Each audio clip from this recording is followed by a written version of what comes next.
Hi, in this lesson, we are going to look at the basics of algebra. What is algebra all about? Before we begin, I want us to go back into arithmetics. Now, there are five key operation signs that we use in arithmetics, and these include the addition sign, the subtraction sign, multiplication, division, and the equal sign.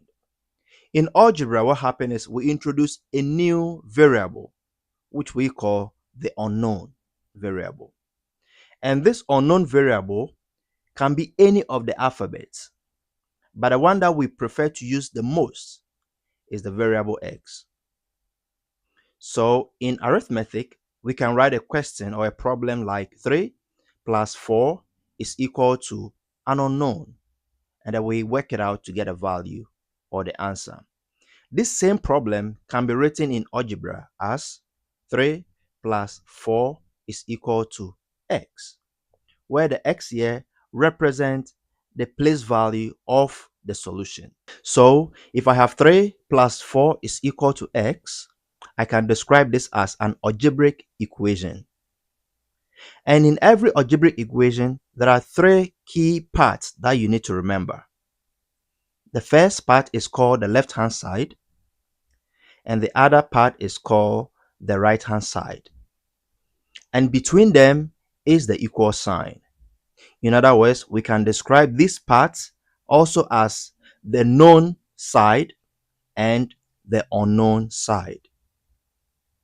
And the goal here is to figure out what the exact value of the unknown is.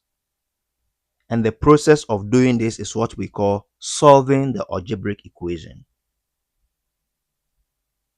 Now in solving the algebraic equation, 3 plus 4 is equal to x. We need to find the unknown.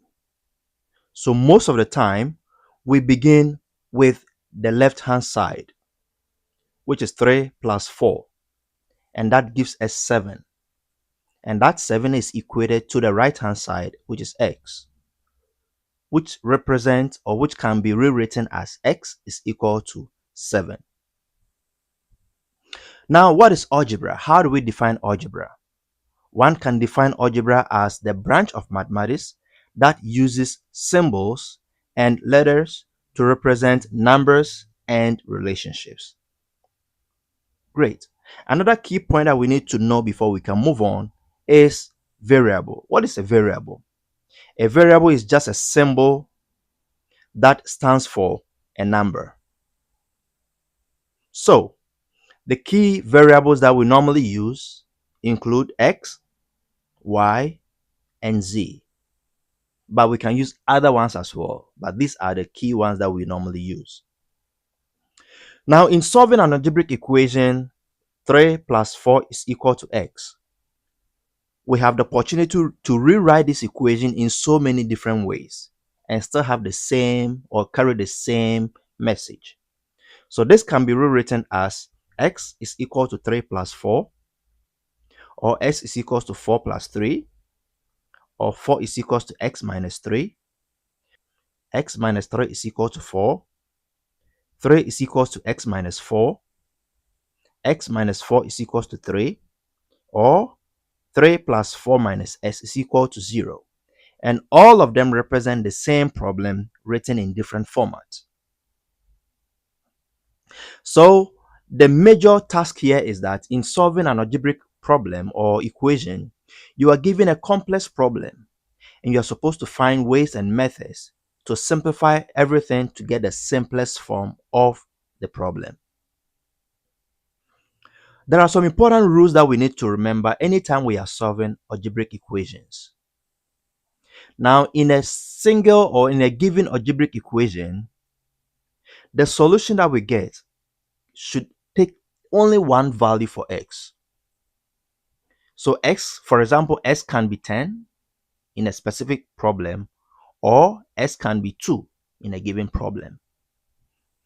But what you need to understand is that s cannot be 10 and 2 at the same time for a specific problem. That is not correct. Let's go into an example. I have x plus s is equal to 6. what comes in mind is think about two numbers that can be added to give you 6. But I'm using the same variable x twice. So if I think of 2 and 4, I'll get 6. The same way, if I think about 4 and 2, I'll get 6. But what does this mean? This means I'm trying to say that x is 2 and 4 at the same time, which doesn't make sense. So the easier way and the simplest way to write this is to introduce another variable y. So that x plus y will give us 6. In this sense, I can say 4 plus 2 is equal to 6. And that gives me distinct values for x and y. And that is easier to understand. All right, if I am given a complex problem like this, what I realize is that x is repeated 4 times in this equation. But then because I'm using the same x, that x stands for the same value. That is the key point you need to remember. So x cannot be 10 and 2 at the same time for a specific problem. But then s can be 2 and y can be 2 for a set of problems, or even for a given problem. Great. Let's go into some few examples. If I have x plus y is equal to 4, the value of s can be 2, the value of y can be 2, and I'll still get a sum to be 4. Also, the value of s can be 0, the value of y can be 4, I will still get the answer to be 4. I can still use x for 4 and y for 0 and still get a value of s to be 4, which proves the point that s and y can both be 2 at the same time for a given problem. Great. But then, in terms of having x plus 3 is equal to 10, what we realize is that s can only be 7 and nothing else. S cannot take any other value apart from 7. So I cannot say s should be equal to 4. No, s cannot be 4 in this situation. All right. Another rule which is so very important is this. If I have x plus y, I can write it as y plus x because addition is commutative. I have an example that is 2 plus 5, and that works. Again, if I have x minus y, I can write this one as y minus x. And an example is 2 minus 5. But in multiplication, there is something that we need to notify here or take notice of. If I have x plus y, I can write this as x dot y. Sometimes I can even take the dot off and make it xy. And it still means I'm multiplying x by y. The key point here is in the example that I'm going to give you. If I have 2 times 5, this gives me 10. If I want to write this one like I have expressed on the left side, then I have to write 2.5, which may seem like a decimal number 2.5. And furthermore, if I take the point out, I'm getting 25, which is a bit confusing. And that is why when we are working with numbers like this, and when you use the principles, we try to introduce parentheses. So 2 in parentheses, 5 in parentheses, we have 2 times 5, giving us the same thing there, but the sign is taken off. And in this case, 2 times 5 will give us 10. All right, another example. X times y can also be expanded if we have a bigger parenthesis like I have on the screen. So I can have a plus b in one parenthesis and then c plus d in another. And between them, I have the multiplication sign, which can be written with a dot sign, and also the dot sign can be taken off, and it still works. Now, in finding an unknown, especially in this question, the easiest way to solve this algebraic equation is to try to get rid of one of the constants.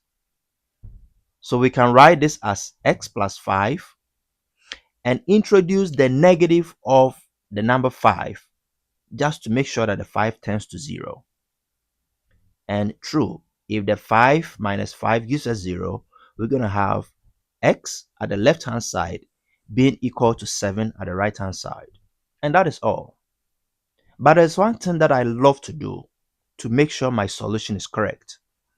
So I replaces the value of x into the main problem to make sure that the left hand side is the same as the right hand side. And in this case, I replace the x by 7, and that gives me 12 on each side. Perfect. Now in real life example, if I have 3 apples and each apple is selling for $2, then basically adding 2 to 2 to 2 will give me 6. If I want to use algebraic expression in this situation, I can represent the price as an unknown variable, which is x. This changes my equation to x plus x plus x is equal to 6. And that gives me 3x is equal to 6. 3 because I have 3 different x put them together. And this gives me x to be equal to 2, which represent the price of 1 apple. Algebra can be applied in so many areas of our lives. At the school, we use algebra to solve problems. At the mall, we use algebra to analyze our sales and also to know the trajectory of our sales and our profits. At the engineering field, they use algebra in their formulations and calculations. It is also used by computer programmers and even statisticians. All right, now you have learned something very interesting and simple. Let's do a quick recap.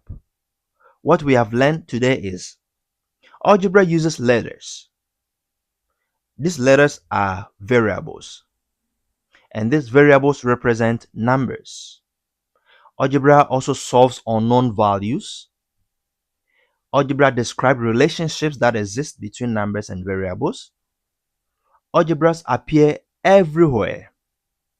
And then we also know where they are applied. And that means you have to take your algebra class so very seriously so that you'll be able to get to know more about where and when to apply algebra. Thank you for watching.